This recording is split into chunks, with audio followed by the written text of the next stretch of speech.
Puji Tuhan, salam sejahtera saudaraku dimanapun kita berada.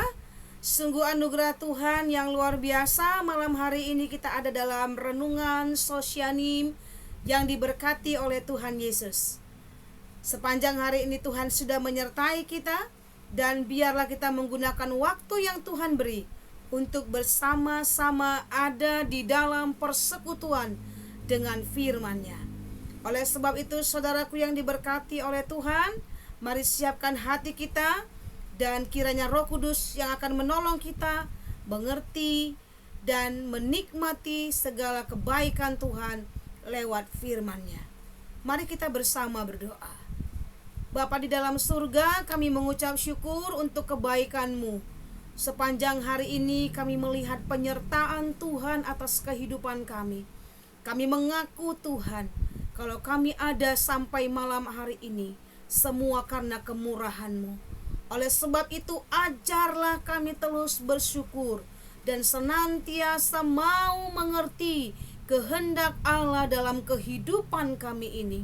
Roh Kudus, tolong kami menerangi setiap hati kami, sebab kami percaya Tuhan, firman-Mu adalah kebenaran. Terima kasih Tuhan Yesus yang baik. Di dalam nama-Mu kami sudah berdoa dan mengucap syukur. Amin.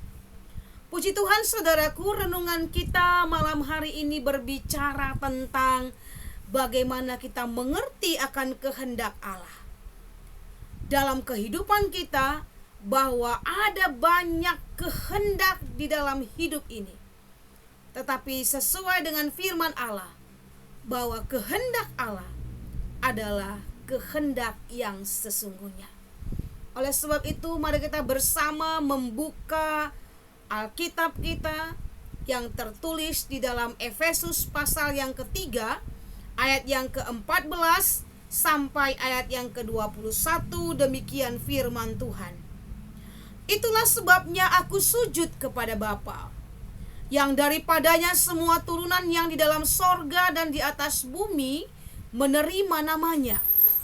Aku berdoa supaya Ia menurut kekayaan kemuliaannya menguatkan dan meneguhkan kamu oleh Roh-Nya di dalam batinmu, sehingga oleh imanmu Kristus diam di dalam hatimu dan berakar serta berdasar di dalam kasih. Aku berdoa supaya kamu bersama-sama dengan segala orang kudus dapat memahami betapa lebarnya dan panjangnya dan tingginya dan dalamnya kasih Kristus, dan dapat mengenal kasih itu sekalipun ia melampaui segala pengetahuan. Aku berdoa supaya kamu dipenuhi di dalam seluruh kepenuhan Allah. Bagi Dialah yang dapat melakukan jauh lebih banyak daripada yang kita doakan atau pikirkan, seperti yang ternyata dari kuasa yang bekerja di dalam kita. Bagi Dialah kemuliaan di dalam jemaat dan di dalam Kristus Yesus turun-temurun sampai selama-lamanya. Saudaraku yang diberkati oleh Tuhan Yesus Kristus, jemaat di Efesus adalah salah satu jemaat yang dilayani oleh Rasul Paulus dengan sungguh-sungguh. Paulus membimbing jemaat yang ada di Efesus supaya mereka bertumbuh secara rohani. Hal ini dapat kita lihat, saudara, dari pengajaran yang disampaikan oleh Rasul Paulus kepada mereka. Rasul Paulus melatih jemaat yang ada di Efesus bagaimana mereka hidup sebagai jemaat yang benar, dan juga menjelaskan tentang karunia-karunia Roh Kudus serta membimbing jemaat ini ada dalam peperangan-peperangan rohani. Rasul Paulus melatih mereka, mempersiapkan mereka menjadi jemaat yang kuat dan kokoh. Namun bukan hanya sekedar menerima pengajaran yang begitu banyak, saudara. Mereka dilatih Mereka dididik secara rohani. Namun hal ini belumlah cukup, saudara. Paulus dalam ilham Roh Kudus menegaskan bahwa jemaat di Efesus agar hidup seturut kehendak Tuhan. Bukan lagi menurut kehendak-kehendak bebas mereka, tetapi hidup menurut kehendak Tuhan. Dan hal inilah yang juga Tuhan rindukan kita kerjakan dalam hidup ini sebagai orang-orang yang sudah percaya kepada Kristus. Rasul Paulus terus membimbing mereka agar jemaat di Efesus ini benar-benar memahami dengan jelas bahwa ada kehendak Allah yang harus ditaati dengan setia. Sama halnya seperti jemaat di Efesus, berita ini juga sampai kepada saya dan saudara. Jika berbicara tentang kehendak, maka manusia punya banyak kehendak di dalam kehidupannya. Tetapi orang yang menjadi milik Kristus, berarti orang itu adalah orang yang siap untuk berjalan di dalam kehendak Tuhan. Bukan lagi memfokuskan hidupnya dengan kehendak-kehendak pribadinya. Artinya, saudara, bahwa kehendak Tuhan ada di atas segala-galanya. Itulah yang harus kita lakukan di dalam pengiringan kita terhadap Tuhan. Mari kita memperhatikan beberapa ayat yang sudah kita baca, saudaraku. Ada hal-hal yang kita harus pahami dalam kehidupan ini sebagai umat Tuhan tentang kehendaknya yang seharusnya kita lakukan dalam pengiringan kita akan Dia. Ayat 16, saudaraku, firman Allah berkata di sana, "Aku berdoa supaya Ia menurut kekayaan kemuliaannya menguatkan dan meneguhkan kamu oleh Roh-Nya di dalam batinmu." Nah, saudara yang dikasihi oleh Tuhan Yesus Kristus, ayat ini merupakan doa Rasul Paulus kepada jemaat yang ada di Efesus. Seorang hamba Tuhan berdoa bagi jemaat yang dikasihinya, supaya mereka diteguhkan, mereka memegang apa yang sudah mereka terima. Allah menghendaki agar Roh Kudus menguatkan dan meneguhkan kehidupan kita, bukan untuk waktu-waktu tertentu saja, saudara, tetapi untuk selama-lamanya. Roh Kudus yang berdiam di dalam kehidupan saudara dan saya, Roh itulah yang menguatkan kita. Jadi kalau malam hari ini kita ada, sebagaimana kita ada, itu karena Roh Kudus memberi kita kekuatan, kemampuan, kesanggupan untuk tetap hidup di hadapannya. Allah menghendaki setiap orang-orang tebusannya, orang-orang percaya tetap kuat sekalipun di tengah situasi yang sulit dan sukar.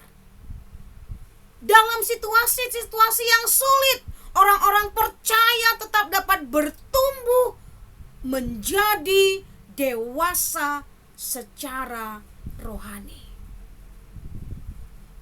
Roh Kudus diutus untuk saudara dan saya, untuk menolong, untuk menguatkan, menyertai kita sebagai gerejanya. Oleh sebab itu, saudaraku yang diberkati oleh Tuhan Yesus Kristus, tetaplah kita kuat. Kuatkan iman kita, berpengharapan kepada Kristus. Firman Allah berkata, kemuliaannya Dia berikan kepada saudara dan saya.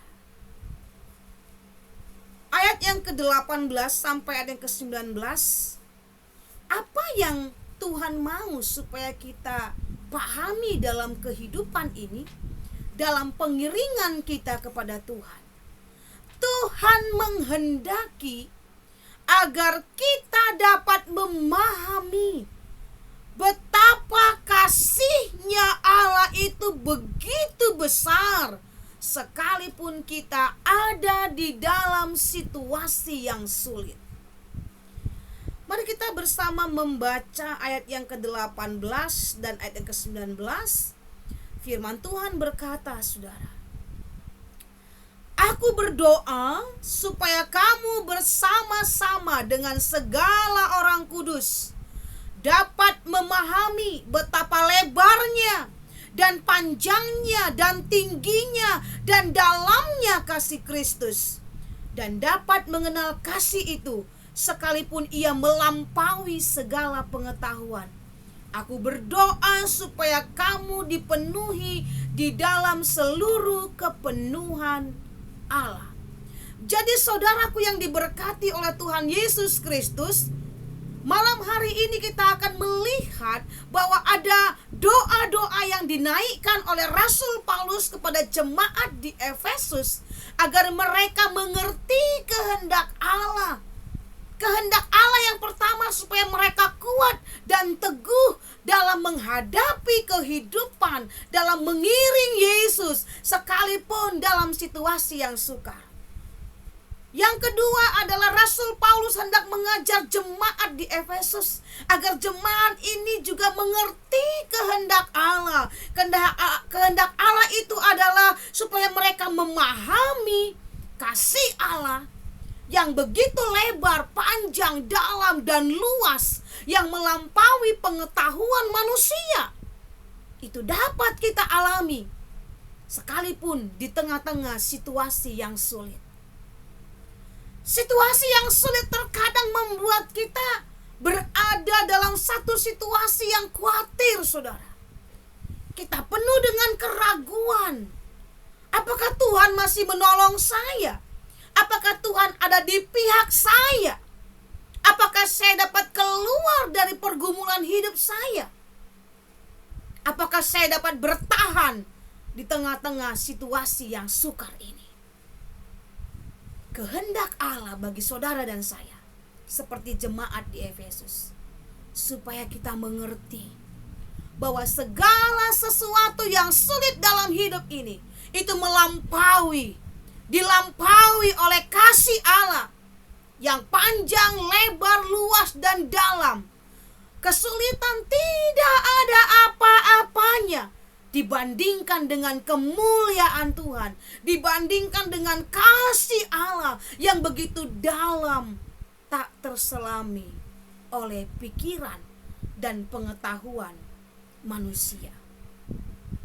Tetapi tahukah saudara, sekalipun kita ada di tengah-tengah situasi yang sulit, sesungguhnya Tuhan sedang mendisiplin kita. Tuhan sedang menegur kita. Bahkan Tuhan hendak melihat saat-saat doa kita tidak dijawab olehnya. Apakah kita tetap dapat mengerti dan memahami bahwa Allah tidak pernah meninggalkan, tetapi Allah tetap mengasihi saudara dan saya. Kesulitan itu membuat kita mengerti bahwa ketika kita memahami kasih Allah yang besar itu, kasih itu membuat kita tenang, saudara. Kasih itu mengajar kita untuk bersabar. Kasih-Nya yang panjang, lebar, dan luas itu memberi kita pemahaman untuk kita tetap bertekun dalam doa-doa kita kepadanya.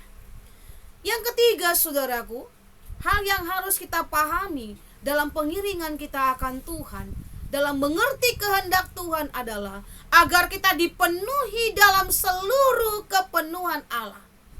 Ayat yang ke-19, firman Allah berkata, Rasul Paulus pun berdoa untuk jemaat yang ada di Efesus supaya jemaat itu dipenuhi oleh seluruh kepenuhan Allah.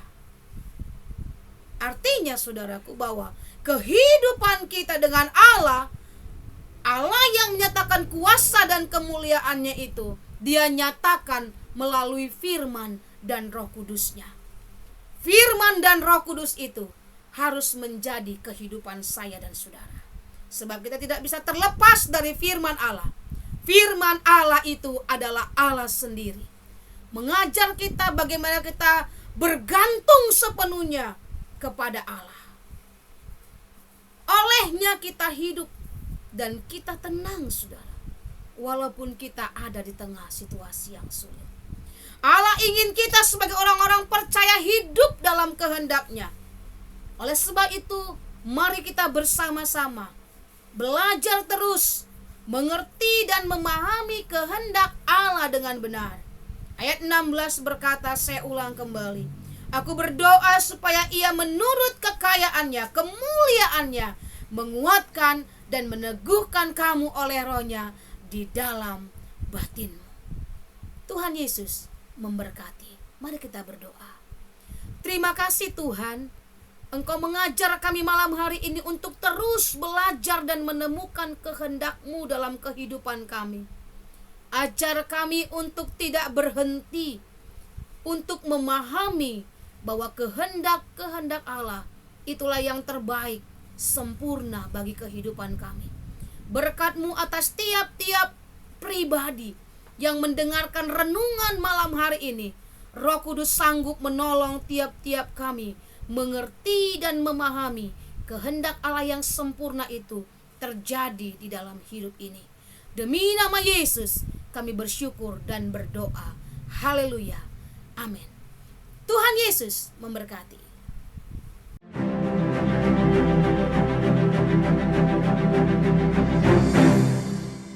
Gerejaku adalah rumahku.